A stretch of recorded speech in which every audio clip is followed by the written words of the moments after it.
Hello friends, कैसे हैं आप लोग। Welcome to class 11th। Class 11th में एक सब्जेक्ट होता है अकाउंटेंसी। आज हम उसके बारे में डिस्कस करने जा रहे हैं। सबसे पहले बात तो आपको ये समझना चाहिए कि देखो 10th तक जो होता है, क्लास 10th तक आपको ऑल सब्जेक्ट पढ़ने पड़ते हैं जो कंपलसरी आपके लिए होते हैं, चाहे आपको उसमें इंटरेस्ट हो या ना हो, लेकिन वो आपको क्या करने पड़ते हैं, पढ़ने पड़ते हैं। ये आपकी मजबूरी हो जाती है। लेकिन क्लास 11th के बाद में जैसे ही क्लास 10th आप क्लियर करते हो, क्लास 11th में आते हो, उसमें आपके पास कुछ स्ट्रीम्स होती हैं, कॉमर्स, साइंस एंड आर्ट्स, जिसे आप ह्यूमैनिटी भी बोलते हो। तो ये सब्जेक्ट होते हैं। कॉमर्स के अंदर जो होता है, दो एक स्पेशल सब्जेक्ट होते हैं जो आपने कभी नहीं पढ़े होते। First accountancy and second is that business study. इसके अलावा साइंस में जो आप सब्जेक्ट पढ़ोगे, जो आप आर्ट्स में पढ़ोगे, ये सब्जेक्ट आपने पहले भी क्या कर चुके होंगे, पढ़े होते हैं, 10वीं तक पढ़े होते हैं, उनके बारे में आपको नॉलेज होते हैं। बट ये जो दो सब्जेक्ट है, ये आपके लिए बहुत ही इंपॉर्टेंट है। जिन लोगों ने भी कॉमर्स लिया है, ये देखोगे आप, ये बिल्कुल आपके लिए एक ऐसा सब्जेक्ट होगा, एक न्यू सब्जेक्ट होगा। तो आपको सबसे पहली बात तो ये होना चाहिए कि ये इंटरेस्ट आना चाहिए कि ये हम कुछ नया पढ़ने जा रहे हैं, जो आज तक हमने कभी नहीं पढ़ा है, उसको हम पढ़ने जा रहे हैं। बिल्कुल नया है, कुछ नया सीखने को मिलेगा आप लोग। तो बहुत ही इंपॉर्टेंट है और बहुत ही इंटरेस्टिंग सब्जेक्ट है। ध्यान से आप लोग पढ़ेंगे, बहुत मजा आएगा। वेरी इजी सब्जेक्ट है। स्टार्ट करते हैं हम क्लास 11th में अकाउंटेंसी। देखो, अकाउंटेंसी एक सब्जेक्ट जो हमारे पास है, उसका मतलब क्या होता है। अगर एक लेवल लैंग्वेज है, नॉर्मल लैंग्वेज में अगर हम बात करें, तो नॉर्मल लैंग्वेज में अकाउंटिंग का मतलब क्या होता है। अकाउंटिंग का मतलब आपका होता है कि किसी भी चीज का डाटा रिकॉर्ड करना, किसी भी चीज का डाटा रिकॉर्ड करना है, आपको मेंटेन करना है, उसको हम अकाउंटिंग बोलते हैं। कितने पैसे आए, कितने पैसे खर्च हुए, इसको रिकॉर्ड करना हमारे लिए क्या होता है, अकाउंटिंग। तो ये अकाउंटिंग तो जैसे देखें हम, तो ये सबको आती है। घर में मम्मी हो, पापा हो, भाई हो, बहन हो, बड़े दादा हो, दादी हो, इन सबको अकाउंटिंग आती है। नॉर्मल एक बिजनेसमैन कोई भी हो, चाहे वो पान वाला हो, परचून वाला हो, नाई वाला हो, तो सबको अकाउंटिंग आती है। हमें खुद भी एक तरह से अकाउंटिंग आती है। घर में कितने पैसे खर्च हो रहे हैं, अगर हमसे पूछा जाए, कुछ सामान लाने के लिए दिया जाए, हम बता सकते हैं इतने पैसे हमारे खर्च हो रहे हैं, इतने इनकम आ रही है, इतने एक्सपेंसेस हो रहे हैं, इतने पैसे हमारे पास सेविंग हो गए, पापा की सैलरी आती है, उस तरीके से सेविंग की जाती है। तो अकाउंटिंग तो सब किसी को आती है, घर में हर किसी को आती है, बाहर में हर किसी को आती है। तो दूसरा क्वेश्चन ये आता है, माइंड में ये होना चाहिए कि फिर हम अकाउंटिंग पढ़ क्यों रहे हैं जब हम सबको अकाउंटिंग आती है। सबसे इंपॉर्टेंट क्वेश्चन ये है, अकाउंटेंसी स्टार्ट करने से पहले why we should study, why we should study, हमें क्यों पढ़ना चाहिए। क्लियर। सबसे मेन इंपॉर्टेंट ये बात आ जाती है हमारे पास कि हमें अकाउंटिंग क्यों पढ़ना चाहिए। स्टार्ट करते हैं। देखो, अकाउंटिंग को हमें इसलिए पढ़ना जरूरी है क्योंकि हम अकाउंटिंग को सिर्फ अपने लिए नहीं करते हैं, हम एक ऐसी अकाउंटिंग करने जा रहे हैं जिसके डिफरेंट यूजर्स हैं, बहुत सारे यूजर्स हैं। मतलब जी ये है कि जो हम अकाउंटिंग बनाते हैं, जो बड़े लोग बिजनेसमैन बनाते हैं, उनके बहुत सारे यूजर्स होते हैं, जो लोग उसके अकाउंटिंग डाटा को यूज करते हैं फॉर डिफरेंट पर्पजेज, और डिफरेंट पर्पज के लिए यूज कर रहे हैं। तो हमें एक स्टैंडर्ड फॉर्म में अकाउंटिंग करनी आनी चाहिए। रीजन ये है कि हमारा जो हम अकाउंटिंग करते हैं, हमारे घर का तरीका है, हमारा अपना पर्सनल तरीका है, हमारा पर्सनल तरीका अकाउंटिंग करने का कोई थर्ड पार्टी नहीं समझ सकती है, कोई दूसरी पार्टी नहीं समझ सकती है। बिजनेस में अब हमारे इंडिया में बहुत सारी स्टेट है, बाहर के लोग भी हैं, ठीक है। अब क्या होता है, सबकी लैंग्वेज अलग होती है, बंगला है, कोई कन्नड़ है, कोई उड़ीसा में बात करता है। तो क्या जो कोई उड़ीसा में बात करते हैं, वो उड़ीसा की लैंग्वेज में लिखेंगे अकाउंटिंग, ठीक है। जो महाराष्ट्र में रहते हैं, वो अपनी महाराष्ट्र की लैंग्वेज में लिखेंगे, ठीक है। तो डिफरेंट डिफरेंट लैंग्वेज में वो लोग अपनी लैंग्वेज में अकाउंटिंग करेंगे, तो क्या हम लोग उनको समझ सकते हैं? जिनको हिंदी आती है वो कन्नड़ नहीं समझ सकता, वो महाराष्ट्र नहीं समझ सकता, वो उड़िया भाषा नहीं समझ सकता है। इसी तरीके से अकाउंटिंग है कि अगर वो लोग अपनी लैंग्वेज में अकाउंटिंग करते हैं तो हम लोग उसको नहीं समझ सकते। तो इसलिए एक स्टैंडर्ड फॉर्म बनाया गया है ताकि हर कोई अकाउंटिंग को इजीली समझ सके, चाहे वो कहीं का भी पर्सन हो, चाहे इंडिया के किसी भी कोने में हो या आउटसाइडर कहीं को कोने में रहने वाला पर्सन हो, सबके सब लोग अकाउंटिंग को समझ सके। इसलिए अकाउंटिंग को एक स्टैंडर्ड फॉर्म में प्रिपेयर किया गया है। उस स्टैंडर्ड फॉर्म को हमें सीखना है कि कैसे अकाउंटिंग मेंटेन करते हैं, ताकि उस अकाउंटिंग को हर पर्सन क्या कर सके, अंडरस्टैंड कर सके। और हर पर्सन क्यों अंडरस्टैंड कर सके? क्योंकि वो डिफरेंट यूजर्स होते हैं, उनको अपने अकॉर्डिंग डाटा चाहिए होता है। तो यहाँ पे दूसरा क्वेश्चन है, हु इज द यूजर्स। हम बात करेंगे यूजर्स की कि यूजर्स कौन है। आपके बिजनेस में क्या होता है, दो तरीके के यूजर्स होते हैं। एक होता है इंटरनल यूजर्स, इंटरनल यूजर्स, ठीक है। हम पहले बात कर लेते हैं इंटरनल यूजर्स के बारे में। और दूसरा आपके बात होता है एक्सटर्नल यूजर्स। कौन होते हैं? External users. ये डिफरेंट यूजर्स होते हैं जिनकी वजह से हमें अकाउंटिंग एक स्टैंडर्ड फॉर्म में बनानी पड़ती है, क्योंकि हमारे अकाउंटिंग डाटा को, हमारे बिजनेस में जो अकाउंटिंग ट्रांजेक्शन हो रही हैं, जो डेली ट्रांजेक्शन होती हैं, जिनको हम रिकॉर्ड करते हैं, उनको क्या करते हैं, यूज करते हैं डिफरेंट पर्पसेस के लिए। यहां पे हम बात करें तो आपके पास तीन लोग आते हैं। एक होता है एम, एम मीन्स होता है मैनेजमेंट। मैनेजमेंट डिपार्टमेंट होता है जो मैनेज करता है पूरे बिजनेस को। दूसरी हम बात करते हैं आपका एम्प्लॉय। बिजनेस के अंदर बहुत सारे हमारे क्या करते हैं, कंपनी के अंदर एम्प्लॉय काम कर रहे हैं। तीसरा मेन पर्सन होता है जो ओनर होता है। कौन होता है आपका? ओनर। ठीक है जी। अब ये डिफरेंट पर्सन्स है, अब ये डिफरेंट तरह के यूजेस करेंगे अकाउंटिंग डाटा के। इसका पर्पस अलग है अकाउंटिंग यूज करने का, इसका पर्पस अलग है अकाउंटिंग यूज करने का, इसका पर्पस अलग है अकाउंटिंग यूज करने का। जैसे मैनेजमेंट डिपार्टमेंट होता है, मैनेजमेंट डिपार्टमेंट क्या करेगा? मैनेजमेंट डिपार्टमेंट किसी भी बिजनेस को देखेगा कि उसके अंदर मैनेजमेंट कैसे चले। फॉर एग्जाम्पल, हमारे पास एक डोमिनोज कंपनी है जिसकी 3 ब्रांचेस है। कितनी ब्रांचेस है? 3 ब्रांचेस। अब तीनों ब्रांचेस में सेम इन्वेस्टमेंट है, सब कुछ सही कर रखा है, एक दिल्ली में, मुंबई में, कोलकाता में। लेकिन उन तीनों ब्रांचेस में प्रॉफिट क्या है? डिफरेंट डिफरेंट में। एक में 1 करोड़ है, एक में 2 करोड़ है, एक में 3 करोड़ है। ये प्रॉफिट हुआ। तो अब मैनेजमेंट डिपार्टमेंट चेक करता है आपका, वो अकाउंटिंग डाटा को मंगवाता है तीनों डिपार्टमेंट से, तीनों हेड ब्रांच से, कि दिल्ली में, मुंबई में, कोलकाता में क्या चल रहा है, कितने का प्रॉफिट हुआ है। एक में 1 करोड़ का हुआ है, दूसरे में 2 करोड़ का, तीसरे में। तो वो रीजन एनालिसिस करता है कि क्या रीजन है जिसकी वजह से दिल्ली में 1 करोड़ और मुंबई में 2 करोड़ और कोलकाता में कितने का हुआ है? 3 करोड़ का प्रॉफिट हुआ है। वो रीजन एनालिसिस करता है। इसलिए वो क्या करता है? अकाउंटिंग डाटा को यूज करता है ताकि वो देख सके कि किन रीजन की वजह से प्रॉफिट कम या ज्यादा आ रहा है। फिर वो अपना उसी तरीके से प्लानिंग करता है। जो 3 करोड़ हो रहा है वहां पे ऐसा क्या हुआ जो 3 करोड़ का प्रॉफिट हुआ है, और जो दिल्ली में 1 करोड़ का प्रॉफिट हो रहा है, ऐसा वहां पे क्या प्रॉब्लम है जो 1 करोड़ का प्रॉफिट हो रहा है, वो रीजन। तो उसके लिए उसको सबसे पहले क्या करना पड़ेगा? अकाउंटिंग डाटा को यूज करना पड़ेगा। क्लियर है? ये डिफरेंट यूजर्स होते हैं। एम्प्लॉय की हम बात करते हैं। एम्प्लॉय आपके डाटा क्यों यूज करते हैं? बिजनेस में, कंपनी में एम्प्लॉय काम कर रहे हैं। अब एम्प्लॉय काम कर रहे हैं तो पूरा एम्प्लॉय का करियर किस पर डिपेंड करता है? कंपनी के ऊपर डिपेंड करता है। फॉर एग्जाम्पल, कंपनी अगर लॉस में जा रही है तो क्या एम्प्लॉय को वहां पे काम करना चाहिए? नहीं। जो एम्प्लॉय अकाउंटिंग डाटा को यूज करेंगे और देखेंगे कि यह कंपनी लॉस में जा रही है, तो वहां से वो कंपनी क्या करेंगे? छोड़ करके बेटर अपॉर्चुनिटी किसी दूसरी कंपनी में जाएंगे। दूसरा, वो अकाउंटिंग डाटा को क्यों यूज करते हैं? एम्प्लॉय अकाउंटिंग डाटा को इसलिए यूज कर रहे हैं क्योंकि हर कंपनी के अंदर फिक्स पोर्शन के साथ, सैलरी में कुछ फिक्स पोर्शन होते हैं, कुछ क्या होते हैं? वेरिएबल पोर्शंस होते हैं।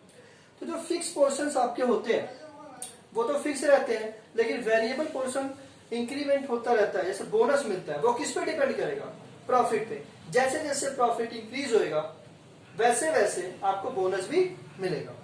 तो कंपनी में जो एम्प्लॉय होते हैं वो देखते हैं कि बिजनेस को प्रॉफिट हो रहा है या लॉस हो रहा है, उनका फिक्स पोर्शन रिकवर हो रहा है और वेरिएबल कितना मिल रहा है, और वो अपनी जॉब सिक्योरिटी को लेकर के भी अकाउंटिंग डाटा को चेक करते हैं कि बिजनेस में प्रॉफिट हो रहा है या लॉस हो रहा है। एक कंपनी में 2 पर्सन है जिनको अकाउंटिंग की नॉलेज है और जिनको अकाउंटिंग की नॉलेज नहीं है। तो जिनको अकाउंटिंग की नॉलेज है उनको तो पहले पता चल जाएगा कि बिजनेस की परफॉर्मेंस कैसी है, बिजनेस ग्रो करने वाला है या डाउन जाने वाला है। उसी तरीके से अपने करियर के आगे डिसीजन ले सकते हैं। क्लियर है पॉइंट? तो ये डिफरेंट यूजर्स होते हैं, डिफरेंट पर्सन होते हैं जिनका मोटिव क्या होता है, अकाउंटिंग डाटा को यूज करना है डिफरेंट पर्पसेस के लिए। मैनेजमेंट का काम है कि वो क्या करे, मैनेजमेंट देखे कि कहाँ पे प्रॉफिट ज्यादा हो रहा है, कहाँ पे कम हो रहा है, क्यों कम हो रहा है, क्यों ज्यादा। एम्प्लॉय का काम क्या है, वो अपना फिक्स पोर्शन और वेरिएबल पोर्शन देख सके, किसके बेसिस पे, प्रॉफिट के बेसिस पे, प्रॉफिट के बेसिस पे वो अपनी जॉब सिक्योरिटी भी देख सके। क्लियर? तीसरी बात करते हैं ओनर की।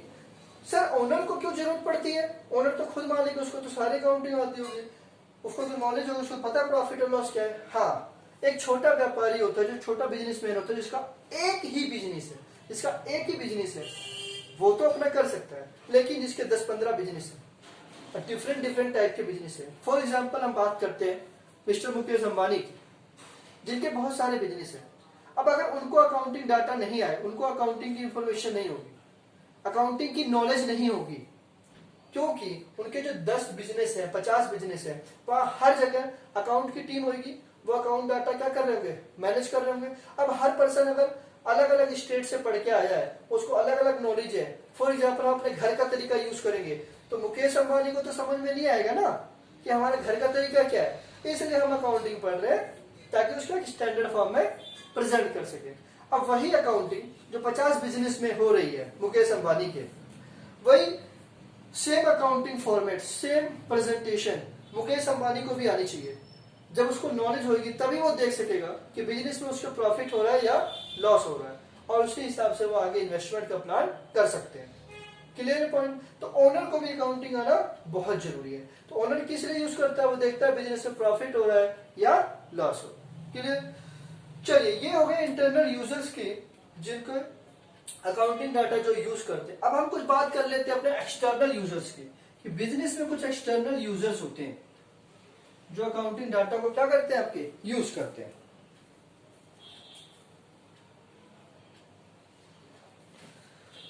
जैसे कि हम बात करते हैं कुछ कोडवर्ड से, सबसे पहले सी,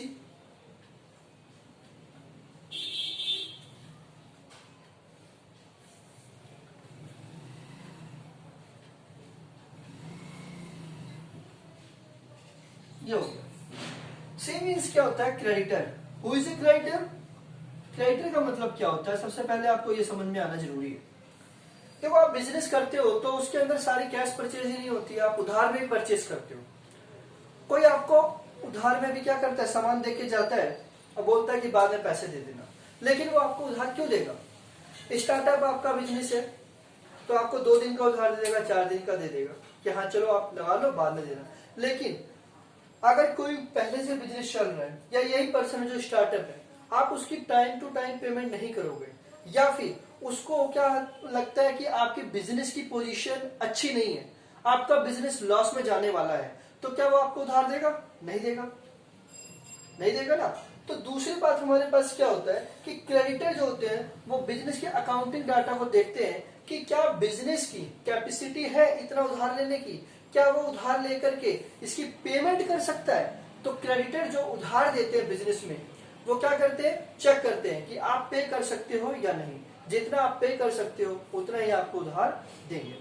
क्लियर? तो इसलिए क्रेडिटर क्या करते हैं, बिजनेस के अकाउंटिंग डेटा को यूज करते हैं। ये डिफरेंट यूजर्स होते हैं, इन डिफरेंट यूजर्स की वजह से हम अकाउंटिंग को एक स्टैंडर्ड फॉर्म में पढ़ते हैं। अदरवाइज अकाउंटिंग तो सबको आती है, हमें पढ़ने की कोई जरूरत नहीं है, बट सब डिफरेंट पर्सन होते हैं, डिफरेंट यूजर्स होते हैं, डिफरेंट तरह के लोग हैं जो अकाउंटिंग डाटा को यूज कर रहे हैं। तो उनको समझने के लिए हम एक स्टैंडर्ड फॉर्म बनाते हैं। तो वो स्टैंडर्ड फॉर्म हमें क्लास 11th में सीखना है कि कैसे हम स्टैंडर्ड फॉर्म प्रेजेंट करते हैं, ताकि हर पर्सन हमारे अकाउंटिंग को देख करके अंडरस्टैंड कर सके और अपने डिसीजन ले सके। Clear point?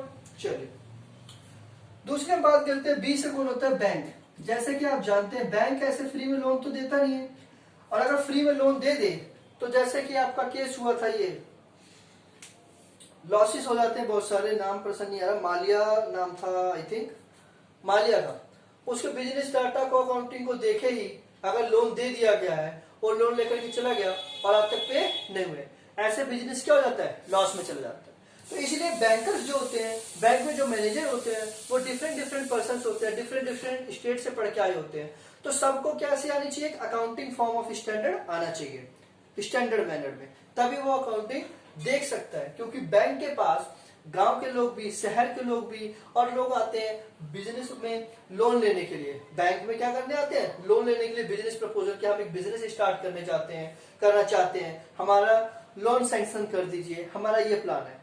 तो अकाउंटिंग डाटा वो भी देखते हैं बिजनेस के, कि क्या अकाउंटिंग, क्या ये जो कंपनी लेकर के आई है परफॉर्मा, ये लोन पे कर सकती है या नहीं कर सकती है। तो इस वजह से बैंकर जो होते हैं वो भी अकाउंटिंग डाटा को बिजनेस के देखते हैं। तीसरे लोग हमारे पास होते हैं, पर्सन जो होता है वो होता है investor. Who is a investor, investor is a person who invest money in your business, who invest money in your business, जो आपके बिजनेस में क्या करता है, पैसे इन्वेस्ट कर रहा है। कोई भी पर्सन आपके बिजनेस में पैसे क्यों इन्वेस्ट करेगा, जब उसे लगेगा कि इस बिजनेस में क्या हो रहा है, प्रॉफिट है। उसे कब पता चलेगा कि प्रॉफिट है, उसे कब पता चलेगा कि प्रॉफिट, उसे तभी पता चलेगा प्रॉफिट है जब वो आपके बिजनेस के अकाउंटिंग डाटा को यूज करेगा। तो ये पर्सन होते हैं डिफरेंट यूजर्स जो अकाउंटिंग डाटा को यूज कर रहे हैं। फिर हम बात करते हैं जी से। जी से आपका कौन आता है, गवर्नमेंट। गवर्नमेंट क्यों करती है भाई डाटा को यूज, गवर्नमेंट को क्या करना होता है, टैक्स कलेक्ट करना होता है। टैक्स पर्पस के लिए गवर्नमेंट क्या करती है, अकाउंटिंग डाटा देखती है कि आप इतना प्रॉफिट अर्न कर रहे हो हमारे देश में रखे, तो आपकी कुछ रिस्पॉन्सिबिलिटी बनती है कि आप गवर्नमेंट को कुछ टैक्स दो। क्लियर। उसके बाद में हम बात करते हैं रिसर्चर। रिसर्चर कौन होते हैं, देखो एक बहुत ही इंपॉर्टेंट बात बता रहा हूं, जो ये अकाउंटिंग होती है ये मैनमेड प्रिंसिपल है। मैनमेड मीन्स इसे आम लोगों ने बनाया है, नेचुरल पर्सन ने बनाया है, ये कोई वो नहीं है, रूल फॉर्मूला नहीं है। ठीक है। तो जैसे जैसे हमको लगता है कि जो पिछली अकाउंटिंग थी उनमें कुछ प्रॉब्लम्स हैं, तो वो कैसे पता चलेंगी, रिसर्चर लोग होते हैं हमारे पास, वो बिजनेस के अकाउंटिंग डाटा को देखते हैं और एनालाइज करते हैं। उन्हें लगता है अगर फ्यूचर में कि नहीं इसमें कुछ चेंजेस करना चाहिए, तो वो चेंजेस करते हैं और नए रूल्स एंड रेगुलेशन इंप्लीमेंट होते हैं। आपको एक अच्छा एग्जाम्पल बताता हूँ कि पहले हमारे पास क्या होता था, अकाउंटिंग स्टैंडर्ड यूज होता था जो इंडिया में फॉलो होता था।